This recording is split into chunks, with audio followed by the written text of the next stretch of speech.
Uma vez estava falando com um padre aqui de São Paulo, Lancelotti, e ele estava falando com um praticante do budismo tibetano.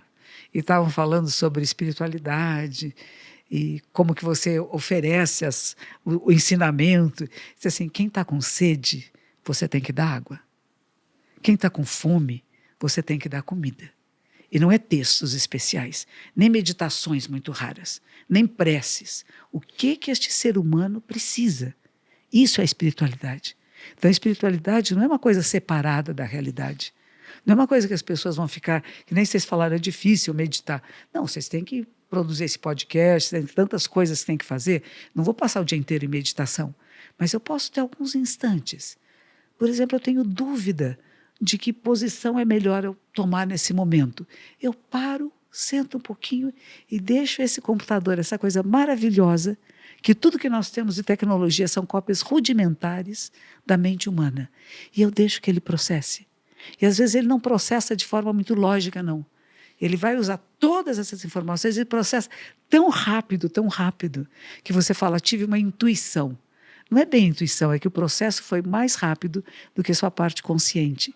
E você fala, eu aposto nisso, e vai dar, e dá certo. Porque, na verdade, esse processador está funcionando muito bem. Então, a gente perceber, primeiro, confiar em você. Confiar na sua capacidade de processamento de dados que estão chegando o tempo todo a nós, por todos os órgãos dos sentidos. E você deixar, dar tempo para processar. Então, não é que eu vou parar o mundo e vou ficar meditando porque isso vai salvar o mundo. Não salva, não. A gente tem que se manifestar no mundo. E não é a favor deste ou daquele, é a favor da vida, da paz, do bem-estar de todos os povos. Todos têm direito à vida, à saúde, à alimento, à água, a tratamento médico, todos têm, não é só alguns. Não pode ser uma elite do mundo que tem, o resto não tem. Então, como é que a gente torna isso? É doação. Como é que eu posso ter pensamentos, ações no mundo, conversar com pessoas, escrever sobre isso e provocar? Eu acho que a minha função, que eu me sinto importante fazer e que me sinto útil, gente, acorda. Está na hora de acordar, desperta. Percebe que você vai ficar muito mais rico se as pessoas ficarem ricas à sua volta. A sua riqueza não é a pobreza do outro, é o contrário. O bem dos outros é o bem que vai voltar para você. Como você falou do karma, é o bumerangue. O que você joga nesse mundo vai voltar para você. Começa a jogar coisas boas e você vai colher coisas boas.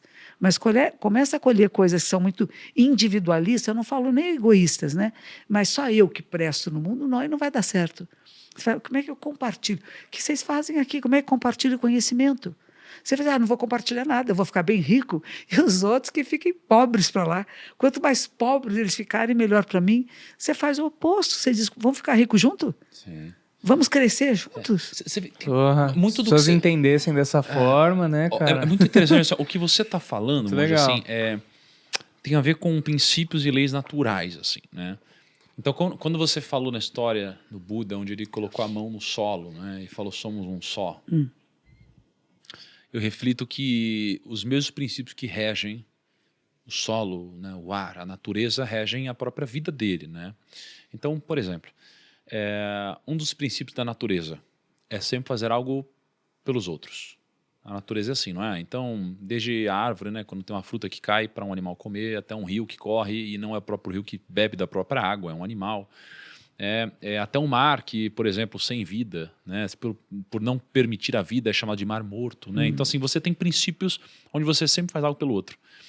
E quando a gente repara na nossa própria vida, fazer algo por si mesmo não traz felicidade.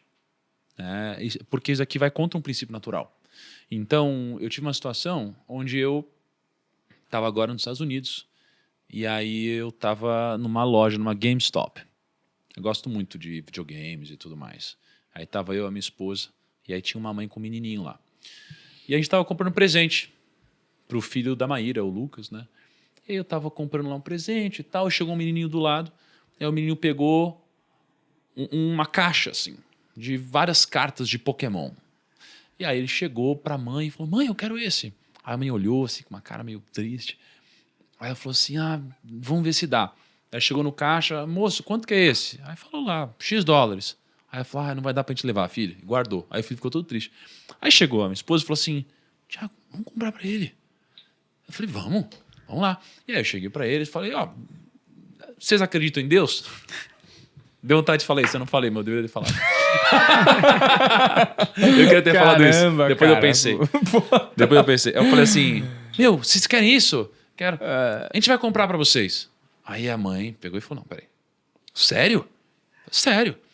Aí a gente pegou, ela falou, onde tá a câmera? Porque nos Estados Unidos tem uns caras que fazem isso, né? Onde tá a câmera? Né? Deve ser uma pegadinha. Os caras falou, vivem não, é num verdade. reality show.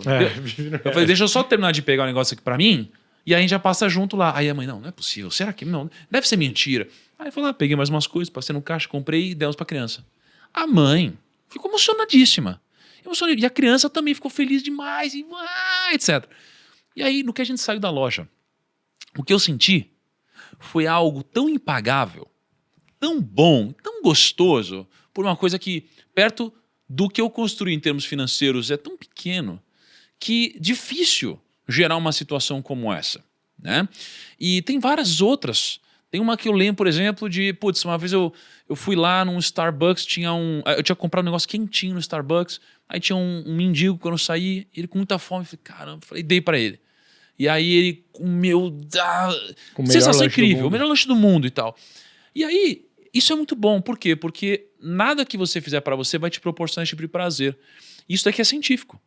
É científico e é natural. É científico porque, dentre as milhares de pesquisas, né, que falam sobre felicidade, algumas delas provam que fazer algo pelo outro traz. E aí um professor de Utah, ele pegou um dinheiro, deu $20 para algumas pessoas, $5 para outras, e falou, faça o que vocês quiserem.